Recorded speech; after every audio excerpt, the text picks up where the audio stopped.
আসসালামু আলাইকুম বন্ধুরা।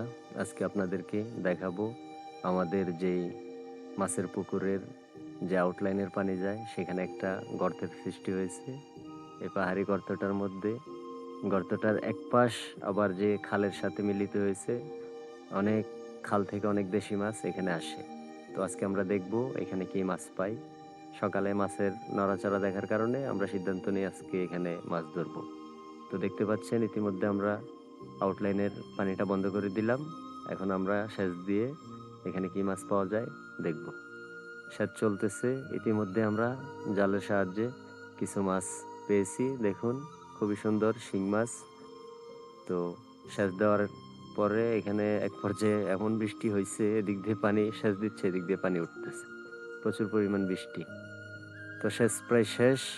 তো এখানে আমরা প্রচুর পরিমাণ শিং মাছ আর মাগুর মাছ পাই। সেইজন্য হাতে ধরার রিস্ক হয়। এই কারণে আমরা পানির সাথে জালের মধ্যে নিয়ে নিচ্ছি। এই যে আমাদের মাছ, এখন পরিষ্কার করে আপনাদেরকে দেখাচ্ছি কি পরিমাণ মাছ পাওয়া গেছে। খুবই সুন্দর দেশি মাছ, একদম ন্যাচারাল। কোনো এখানে প্রকৃতির বাইরে কিছুই নাই।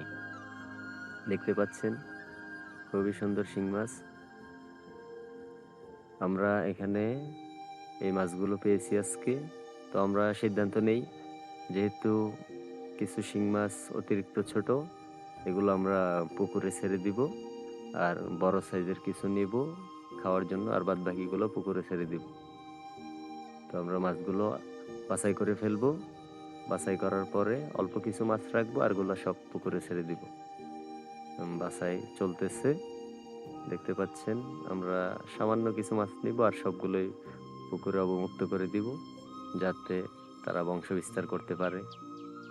এবং পরবর্তীতে আমরা কখনো মাছ ধরলে রিজিকে থাকলে আবার আমাদের কাছে আসবে, আর না থাকলে তো নাই।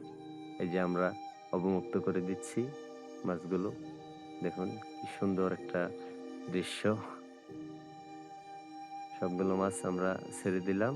আর সামান্য কিছু মাছ আমরা রেখেছি খাওয়ার জন্য, তাও প্রায় কেজি খানিক।